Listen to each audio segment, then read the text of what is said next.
Pues sed muy bienvenidos esta mañana a todos los que nos congregamos en esta iglesia bautista de Alginet, a todos los que nos podáis ver luego por las redes en esta predicación, sed todos muy bienvenidos.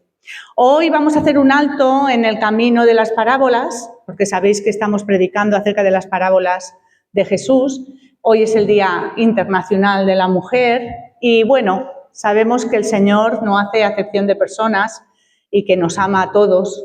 Pero vamos a mirar un poquito con más profundidad esta mañana el Evangelio y vamos a acercarnos a Jesús, a la persona de Jesús, a ese hombre que dignificó a las mujeres, porque las dignificó.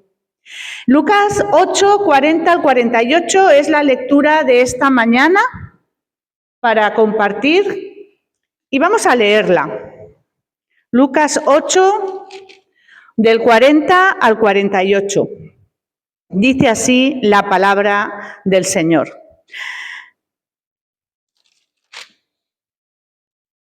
Cuando volvió Jesús, le recibió la multitud con gozo porque todos le esperaban. Entonces vino un varón llamado Jairo, que era principal de la sinagoga, y postrándose a los pies de Jesús, le rogaba que entrase en su casa, porque tenía una hija única, como de 12 años, que se estaba muriendo. Y mientras iba, la multitud le oprimía. Pero una mujer que padecía de flujo de sangre desde hacía 12 años y que había gastado en médicos todo cuanto tenía y por ninguno había podido ser curada, se le acercó por detrás y tocó el borde de su manto, y al instante se detuvo el flujo de su sangre. Entonces Jesús dijo: ¿Quién es el que me ha tocado? Y negando todos, dijo Pedro y los que estaban con él: Maestro, la multitud te aprieta y oprime y dices: ¿quién es el que me ha tocado? Pero Jesús dijo: alguien me ha tocado porque yo he conocido que ha salido poder de mí.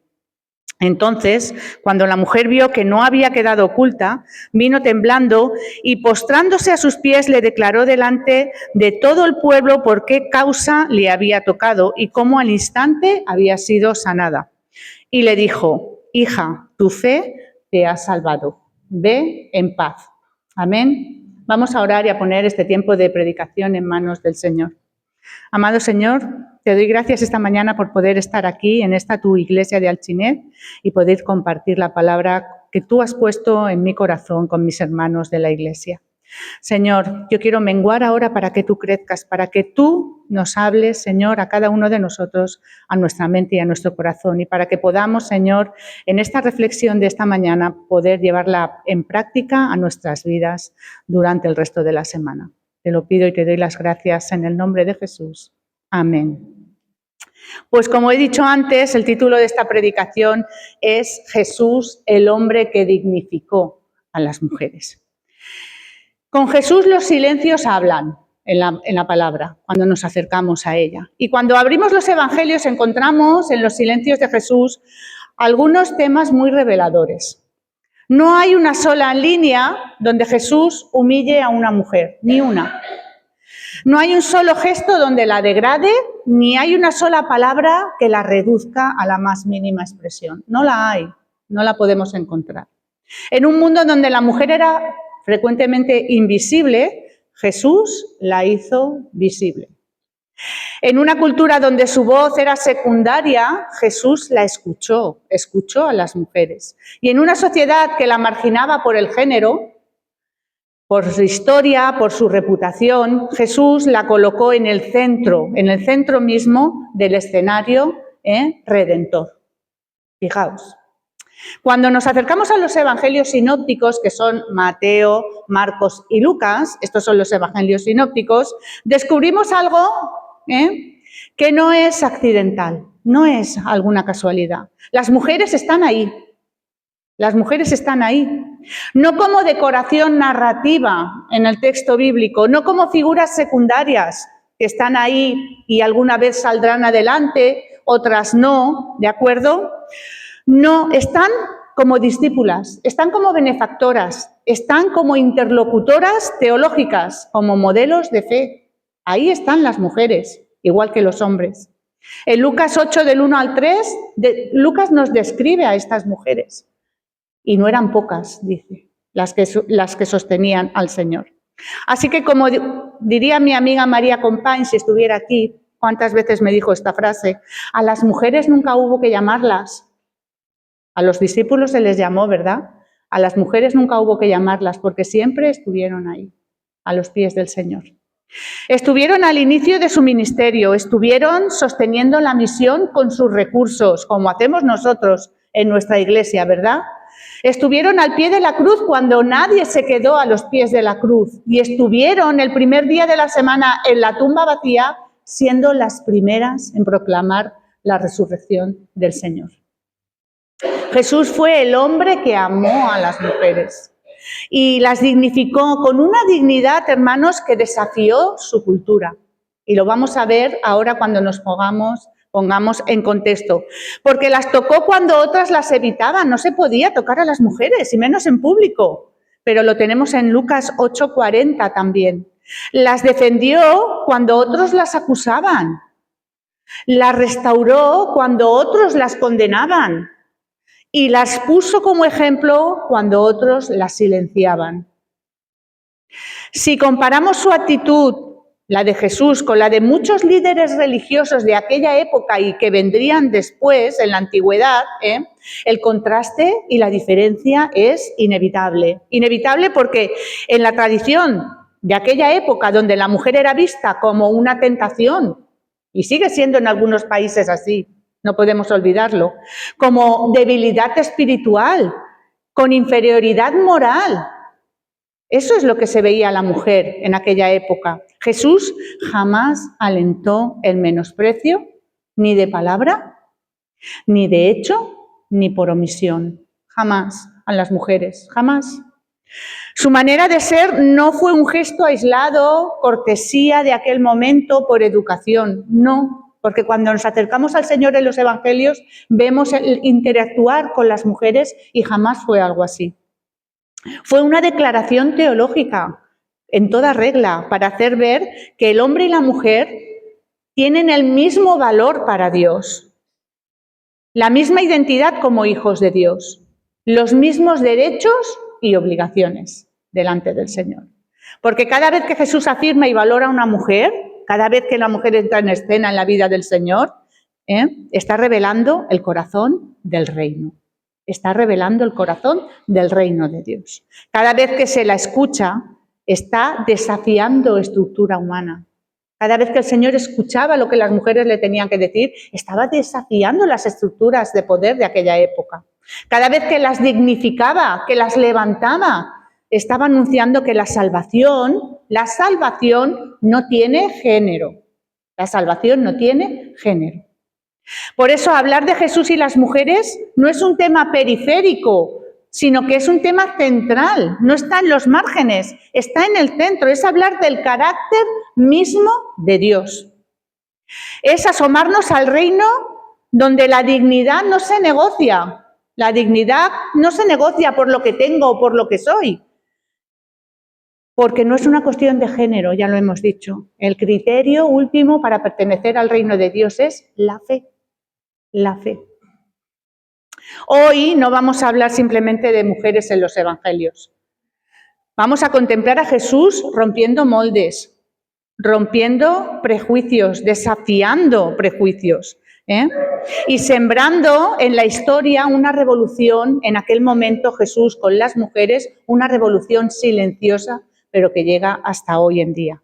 La revolución de la dignidad de la mujer, la revolución de la dignidad espiritual, emocional, teológica. Al leer los evangelios podemos ver cómo Jesús se acerca a esas mujeres, a todo tipo de personas, pero dentro de esas personas están las mujeres. Por ejemplo, María Magdalena, que encontramos en Lucas 8:2, de la que expulsó, se dice, 7 demonios. Se convirtió en una de sus discípulas. Discípula es que le seguía a todas partes como le seguían los hombres. A todas partes. Y fue la primera testigo de la resurrección. Está la mujer adúltera. ¿Quién nos recuerda este episodio de la mujer adúltera? Cuando lo leemos nos estremecemos, porque nos podemos identificar en esa situación. No por la de adulterio, sino por la falta de misericordia que pueden ejercer las personas hacia nosotros.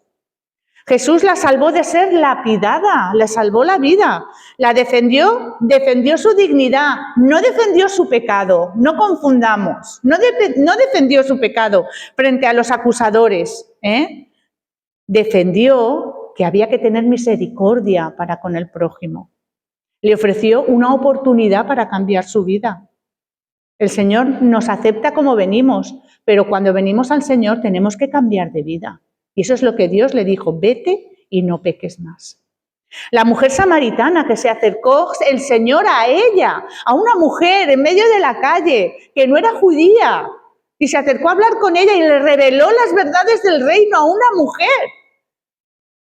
Esto es tremendo. Tenemos que ponernos en contexto cuando leemos los evangelios. Ella se convirtió en anunciadora de la palabra de Dios para su pueblo. Marta y María, las hermanas de Lázaro, con una sostuvo un diálogo teológico y profundo sobre la resurrección y la otra se sentaba a escuchar a los pies de Jesús como uno más de los que estaban allí. Eso era impensable en aquella época.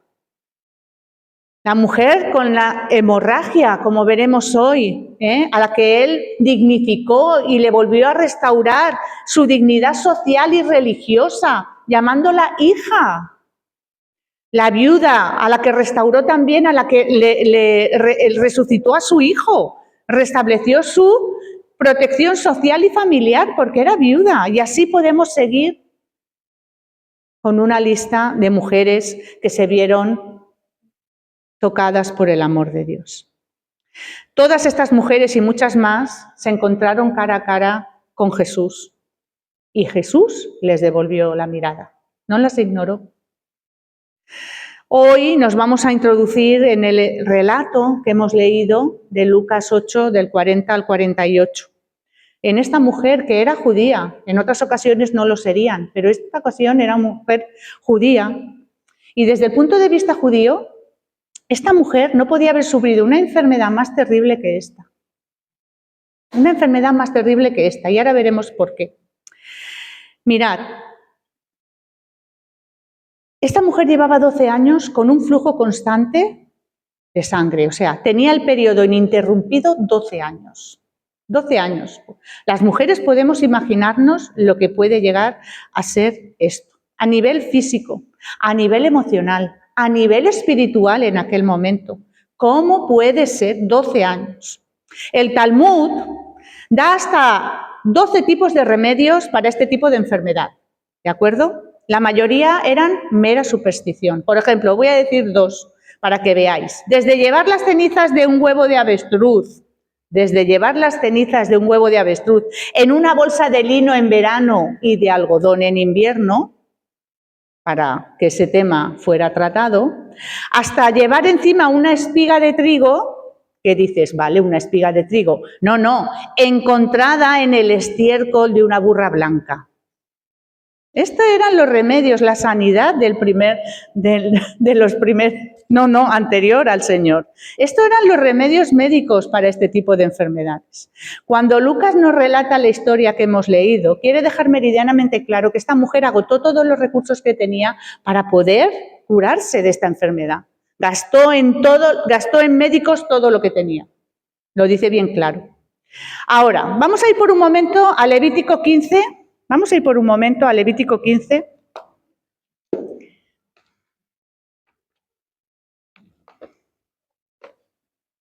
Levítico 15, del 19 al 33. Levítico 15, del 19 al 33. Dice así: cuando la mujer tuviere flujo de sangre y su flujo fuere en su cuerpo, 7 días estará apartada, y cualquiera que la tocare será inmundo hasta la noche. Todo aquello sobre lo que ella se acostare mientras estuviere separada será inmundo. También todo aquello sobre lo que se sentare será inmundo. Y cualquiera que tocare su cama lavará sus vestidos y después de lavarse con agua será inmundo hasta la noche, aun después de lavarse. También cualquiera que tocare cualquier mujer sobre él que ella se hubiere sentado lavará sus vestidos. Se lavará luego a sí mismo con agua y será inmundo hasta la noche. Y lo que estuviere sobre la cama o sobre la silla o en que ella se hubiere sentado o lo que tocare será inmundo hasta la noche. Y si alguno durmiere con ella y su menstruo fuere sobre él, será inmundo por 7 días, y toda cama sobre la que durmiere será inmunda. Y la mujer, cuando siguiere el flujo de sangre por muchos días fuera del tiempo de costumbre, o cuando tuviere flujo de sangre más de su costumbre, todo el tiempo de su flujo será inmunda como en los días de su costumbre. Daba igual el tiempo que durara, ¿de acuerdo? Podemos seguir, pero quiero hacer, porque hay más versículos, pero una lectura superficial y reduccionista de este texto de Levítico 15 sobre la impureza, sobre todo centrada en la menstruación de la mujer, sobre esta ley que había sobre la impureza, nos puede parecer injusta, nos podría parecer injusta. El pasaje del libro de Levítico habla sobre las leyes de pureza ritual relacionadas con el flujo de sangre, lo acabamos de leer. Especialmente la menstruación y otras pérdidas corporales, también lo tiene aquí contemplado. Pero para entenderlo bien hay que entenderlo de manera teológica, de manera cultural y de manera simbólica, porque no nos podemos quedar solamente con la literalidad del texto, ¿de acuerdo? Así que, ¿qué dice el texto en resumen? Para no alargarnos, porque hay muchos más versículos que hablan, pues dice que sobre la menstruación dice que cuando una mujer tiene su periodo menstrual será ritualmente impura durante 7 días. Quien la toque también quedará impuro hasta la noche. En todo lo que ella se acueste o se siente será impura. Sobre las relaciones sexuales dice que si un hombre tiene relaciones con ella durante la menstruación, ambos quedan impuros. Sobre el flujo anormal de sangre dice que si una mujer tiene un flujo prolongado fuera de su periodo normal, también se considera impureza ritual. Cuando termina debe esperar 7 días y luego ofrecer un sacrificio. Algo importante que hay que destacar aquí, algo importante, es que la palabra impuro, en hebreo tamé, no significa pecado moral, ni impureza moral, que parece que es que relacionamos esto, la impureza, con lo moral, pero no. Es una condición que impedía participar en el culto del templo. No era algo de pecado, sino que era una impureza para el ritual del templo. Así que en sentido teológico el mandamiento es que deja ver la santidad de Dios, este mandamiento de impureza. En Levítico se insiste, la idea central de Levítico es la que Dios es santo y su pueblo debe vivir en santidad. Por lo tanto, da unas normas de pureza. Las leyes de pureza enseñaban que acercarse a Dios requería una preparación y un orden. Y eso son cosas que creo que aún no se deberían de perder hoy en día. Porque cuando venimos a la casa del Señor, debemos venir con una preparación y con un orden también. La sangre representa la vida y el contacto con ciertos fluidos corporales recordaba la fragilidad de la vida humana. Eso es lo que quiere decir Levítico cuando habla de los fluidos. Hacía diferenciar lo sagrado de lo común. Porque en la teología de Levítico encontramos la palabra santo, la palabra puro y la palabra impuro. Y son normas que ayudaban a Israel a aprender a distinguir entre lo sagrado y lo cotidiano. Por eso era la insistencia de lo puro y lo impuro. El simbolismo de la sangre significa la vida, porque Levítico 17 dice que la vida de la carne está en la sangre. Por eso cualquier pérdida de sangre se trataba con sumo cuidado de manera ritual, ¿de acuerdo? Y luego por razones prácticas y culturales, además del significado religioso, muchas razones nos hacen pensar que el Señor pensaba en la higiene en aquellos días para la mujer. En un mundo antiguo ya hemos visto la medicina de aquel tiempo, que es lo que a lo que podía aspirar una persona para poder curarse de una enfermedad, a supersticiones. El Señor preserva a las mujeres durante los 7 días del periodo y luego 7 días más. Le da un descanso donde en una sociedad donde la mujer era un objeto que solo servía para tener hijos y para limpiar la casa, el Señor dice, durante esos días, todos sabemos los que son esos días, ¿verdad? te doy descanso. Y además, ¿por qué hace impuros a los que se acercan a ella? Porque no quiere que nadie se acerque a ellas. Las quiere preservar. Les quiere dar descanso durante esos días y 7 días más. ¿Entendemos ahora el concepto? Que no solamente nos quedemos con que parece que Dios quiere apartar y quiere hacer malo a una persona o a otra persona que se acerca a la mujer por la impureza ritual, no moral. No, no, el Señor nos está dando un descanso a las mujeres, ¿eh? El mandato también era una protección social, porque obligaba a respetar el tiempo de esa mujer. Al hombre le era obligado respetar el tiempo de la menstruación de la mujer y 7 días más. De los 30 días que tiene el mes, el Señor daba 15 días a la mujer de descanso, de hijos, de cualquier persona que se acercara a ella, de que ella estuviera tranquila y nadie la molestara, porque nadie se podía acercar a ella. Así que, ¿cómo lo interpretamos los cristianos entonces esta ley litúrgica de impureza a la luz de las Escrituras? Pues a la luz de Jesús, como no puede ser de otra manera. Y el ejemplo clave lo encontramos en la mujer del flujo de sangre. Según Levítico, ella era impura, ¿verdad? Y llevaba 12 años apartada de todo y de todos. Está bien que nos den un descanso, ¿verdad? Como el Señor lo estipuló, pero es que llevaba 12 años en el que ella no podía acercarse a nadie ni nadie a ella. Era una paria social.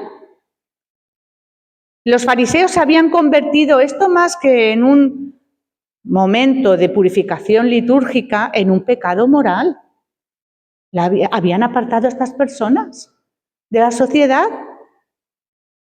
Habían desechado la misericordia y la bondad en los casos especiales donde había que ejercerla, pero Jesús no la rechaza. Jesús se acerca a ella, la sana y la llama hija. ¿Qué está haciendo el Señor? Pues que supera el sistema de la pureza ritual, eso está haciendo el Señor, y pone en el centro la misericordia y la fe. Ve más allá de ese sistema ritual, que era lo que los fariseos hacían. Y por eso Jesús lo reprenderá de manera muy dura en Mateo 23. ¡Ay de vosotros, escribas y fariseos! Y los pone de manera muy dura en el centro de una vida que había despojado a las personas de su dignidad. Y la idea teológica de Levítico es que no era despreciar a la mujer, no era despreciar, sino enseñar la santidad de Dios, el respeto por la vida, la necesidad de purificación antes del culto. Y estos son conceptos que no deberían caer en el olvido. Así que con el tiempo el mensaje bíblico de pureza ritual evolucionó hacia una comprensión más profunda en el Evangelio con la llegada de Jesús. Vamos a profundizar un poquito brevemente en los minutos que nos quedan por delante en esta mujer del flujo de sangre. Hemos entendido ya la pureza del ritual, por qué el Señor dice lo que dice y hace lo que hace con las mujeres, que fueron caminos temporales hasta que llegó el Señor, ¿de acuerdo? Estos son caminos temporales para que el pueblo pueda acercarse al Señor, que es santo y es puro, lo que quiere decir todo el libro de Levítico. Pero nadie de los que estaban allí hubiera extendido la misericordia a esta mujer, porque la ley mandaba lo que mandaba y exigía lo que exigía, lo acabamos de leer. Si estás sangrando, eres impura y no te puedes acercar a nada, ni a nadie, ni nada, ni nadie a ti. Por eso Jesús, que es Dios, fue quien dio estas leyes, pero fueron los caminos temporales, como he dicho. Y Él perfeccionó esta ley, como hizo con todas, con misericordia y amor. No vino para abrogar la ley, vino para perfeccionarla. Así que esta mujer, 12 años apartada de todo y de todos, se atreve a acercarse al rabino porque estaba desesperada. ¿Podemos imaginar a esta mujer? ¿Podéis imaginaros en medio de una mascletá, que es como aquello estaría? Hemos leído el texto, dice que la gente le apretaba y le oprimía. Podemos imaginarnos en medio hemos ido a ver alguna vez una mascletá a Valencia, en medio de la gente que dice el Señor, alguien me ha tocado, y le dice Pedro, pero Señor, si estamos todos aquí, ¿cómo puedes tú decir que alguien te ha tocado? Sí, alguien me ha tocado, porque cuando nos acercamos con fe al Señor, Él es incapaz de no hacernos caso, incapaz. Eso es intimidad con Dios. Eso es intimidad con Dios. Cuando atravesamos momentos de angustia o de dificultad, tendemos a aislarnos, a quedarnos con nuestro dolor, a no querer saber nada de nadie, ¿eh? Pero para los hijos de Dios es importante saber que solo tenemos que extender nuestra mano, como hizo esta mujer, para tocar el manto de Jesús. No nos retraigamos, no nos queramos estar con nuestro dolor en un rincón. Cuando nos encontramos cara a cara con Jesús, todo lo demás desaparece. ¿Podemos imaginarnos estas fotos que resaltan el primer plano y difuminan el resto? Pues esto es lo que pasó allí, en ese momento, en esta historia de esta mujer.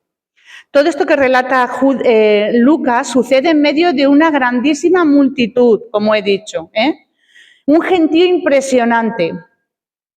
Pero Jesús olvida a la gente y dice, ¿quién me ha tocado? Olvida todo, se desentiende de todo lo que pasaba alrededor y se pone a hablar con esta mujer como si estuvieran él y ella solos. Era una pobre mujer con una dolencia inmunda, pero Jesús se le entregó por completo, se le entregó por entero, en medio de toda la gente que había allí. La miró y le dijo, dime, hija mía, dime, ¿qué es lo que hace con nosotros también? Estamos acostumbrados a ponerles etiquetas a las personas y a la gente y a tratarlos según su importancia, porque estamos acostumbrados a eso. Pero para Jesús las personas no tienen esas etiquetas. Eso lo hace la sociedad en la que vivimos. Un hombre y una mujer eran simplemente personas en necesidad, ni más ni menos. El amor de Dios no piensa nunca en términos de importancia humana, nunca. Casi todo el mundo que estaba allí consideraba que no tenía ninguna importancia esa mujer, y mucho menos si hubieran sabido que tenía esa enfermedad, hubieran hecho alrededor de ella enseguida un corrillo, porque era inmunda. Pero para Jesús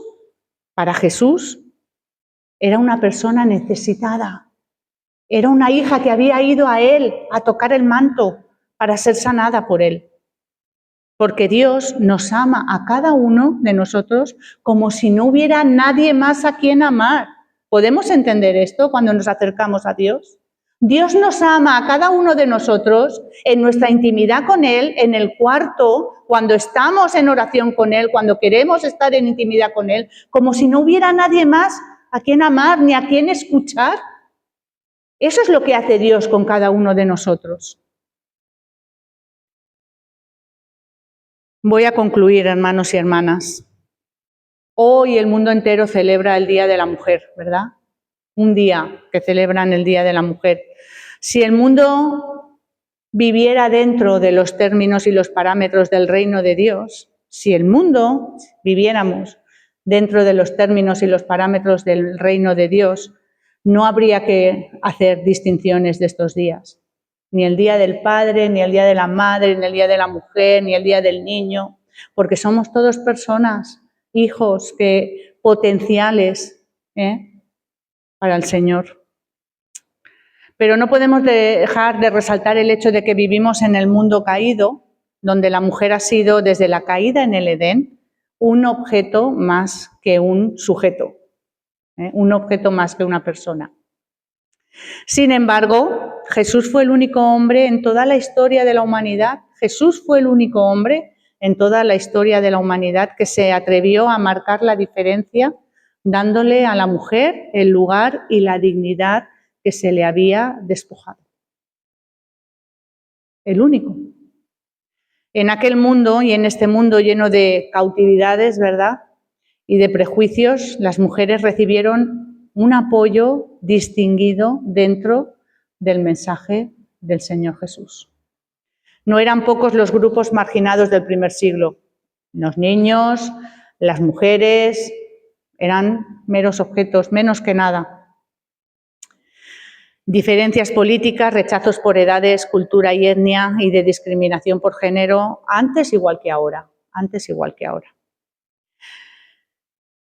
Nos suena esto, ¿verdad? Nos suena esto.